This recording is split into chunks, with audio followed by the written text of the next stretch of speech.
5 अगस्त 2019 को आर्टिकल 370 के निरस्त होने और जम्मू कश्मीर से अलग होकर केंद्रीय शासित प्रदेश बनने के बाद लद्दाख के कारगिल में हुए पहले स्थानीय चुनाव में कांग्रेस और नेशनल कॉन्फ्रेंस गठबंधन ने बाजी मारी है। कारगिल में लद्दाख ऑटोनोमस हिल डेवलपमेंट काउंसिल के चुनाव में कांग्रेस और नेशनल कॉन्फ्रेंस गठबंधन ने 26 में से 22 सीटों पर अपना कब्जा कर लिया है। इसके अलावा 2 सीटों पर निर्दलीय और 2 सीटों पर भाजपा प्रत्याशी विजयी हुए हैं। अब नई परिषद के 11 अक्टूबर से पहले गठित होने की संभावना है। नमस्कार, मैं विक्रम देव द फोर्थ वन इंडिया में आपका स्वागत करता हूं। कारगिल डिवीजन पहले से ही नेशनल कॉन्फ्रेंस का गढ़ रहा है और कांग्रेस विपक्ष के रूप में देखी जा रही है, पर इन चुनावों में नेशनल कॉन्फ्रेंस और कांग्रेस के चुनाव पूर्व हुआ समझौता भाजपा को सत्ता से दूर रखने में सफल रहा है। कांग्रेस को मिली जीत से पार्टी कार्यकर्ता और नेताओं में खुशी की लहर है।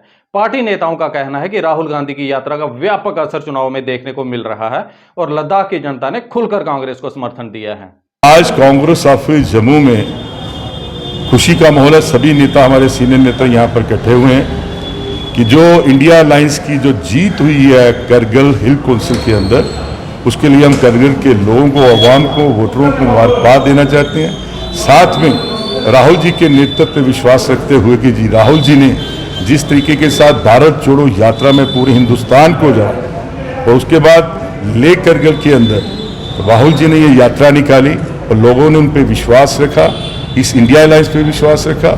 आज उसकी जीत की खुशी है और सबके लिए हम उनको मुबारकबाद देते हैं और उम्मीद है कि भारतीय जनता पार्टी इसीलिए जम्मू कश्मीर में चुनाव नहीं कराना चाहती कि उन्हें मालूम है कि हम यहाँ जो हालत करगिल के अंदर हुए वही हालत जम्मू कश्मीर की असेंबली में इनका हाल होगा और वही इनका कॉरपोरेशनों के अंदर, लोकल बॉडीज के अंदर और पंचायतों में ये चुनाव होगा। और हम आज डिमांड करते हैं इलेक्शन कमीशन ऑफ इंडिया से कि जल्द से जल्द जम्मू कश्मीर के चुनाव भी बाकी स्टेटों के साथ अनाउंस किए। उधर एनसी की जीत पर नेशनल कॉन्फ्रेंस के नेता उमर अब्दुल्ला ने कहा कि लद्दाख ऑटोनोमस हिल डेवलपमेंट काउंसिल के कारगिल चुनाव में भारतीय जनता पार्टी को करारी शिकस्त मिली है और ये केंद्र में सत्तारूढ़ दल के लिए खतरे की घंटी है। अब्दुल्ला ने कहा कि ये परिणाम उन सभी ताकतों और दलों के लिए एक संदेश है जिन्होंने स्थानीय लोगों की सहमति के बिना अलोकतांत्रिक और असंवैधानिक तरीके से पूर्ववर्ती राज्य जम्मू कश्मीर को 2 हिस्सों में विभाजित कर दिया था।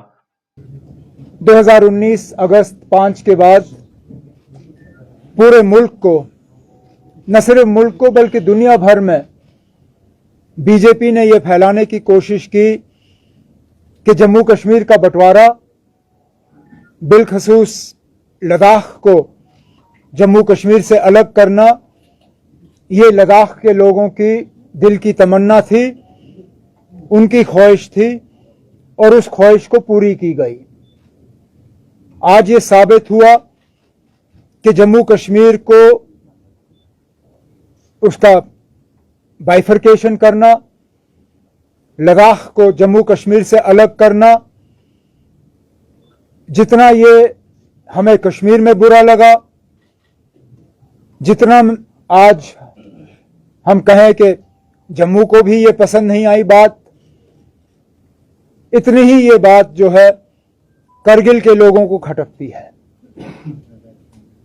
अब बीजेपी वाले आपको शायद ये कहने की कोशिश करेंगे कि वहां जी मुसलमान अक्सरियत है, इसलिए नतीजा इस तरह रहा। आर्टिकल 370 को समाप्त करने और पूर्व राज्यों को 2 केंद्रीय शासित प्रदेशों में बदलने के बाद कारगिल में हुए लद्दाख ऑटोनोमस हिल डेवलपमेंट काउंसिल के चुनावों के नतीजों को भाजपा के लिए लिटमस टेस्ट के रूप में देखा जा रहा है। हालांकि भाजपा कारगिल में इन चुनावों के नतीजों में बड़ा प्रदर्शन करने में भले ही असफल रही है, लेकिन 2018 चुनावों के मुकाबले भाजपा का ग्राफ हल्का सा बढ़ा है, क्योंकि साल 2018 में हुए चुनावों में भाजपा यहां केवल 1 ही सीट जीत पाई थी, जबकि पीडीपी के 2 पार्षदों के भारतीय जनता पार्टी में शामिल होने से यह संख्या 3 हो गई थी। वहीं पीपल्स डेमोक्रेटिक पार्टी के लिए इन चुनावों के नतीजे केंद्रीय शासित प्रदेश लद्दाख में पार्टी के खत्म हुए जनाधार को भी दर्शाते हैं, क्योंकि 2018 में हुए चुनावों में पीडीपी के खाते में 2 सीटें आई थी और लद्दाख ऑटोनोमस हिल डेवलपमेंट काउंसिल कारगिल में उसके 2 पार्षद थे जो बाद में भाजपा में जाके शामिल हो गए थे।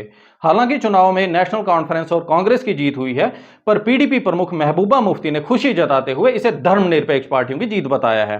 पर जिस तरह महबूबा मुफ्ती की पीडीपी ने भाजपा को दूर रखने के लिए कारगिल चुनाव में पूर्णतः आत्मसमर्पण किया है, क्या यही वह जम्मू कश्मीर में भी करेंगी? शायद नहीं।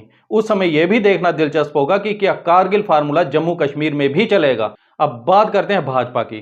कारगिल में हुए लद्दाख ऑटोनोमस हिल डेवलपमेंट काउंसिल के चुनाव के नतीजे भाजपा के लिए आने वाले 5 राज्यों के चुनाव में बड़ी चुनौती बन सकते हैं, क्योंकि जिस तरह कारगिल में कांग्रेस और नेशनल कॉन्फ्रेंस ने चुनाव पूर्व हुए समझौते ने बाजी पलटी है, अगर आगामी चुनावों में विपक्ष भी इसी फार्मूले के तहत भाजपा को सत्ता से दूर रखने के लिए चुनाव लड़ता है तो भाजपा के लिए मुश्किलें बढ़ सकती हैं। अब भाजपा को इस जीत पर खुश होना चाहिए या उसे विचार मंथन करने की जरूरत है? इस पर अपनी राय हमें कमेंट बॉक्स में जरूर बताएं और देश दुनिया की खबरों के लिए देखते रहिए द फोर्थ वन इंडिया। धन्यवाद।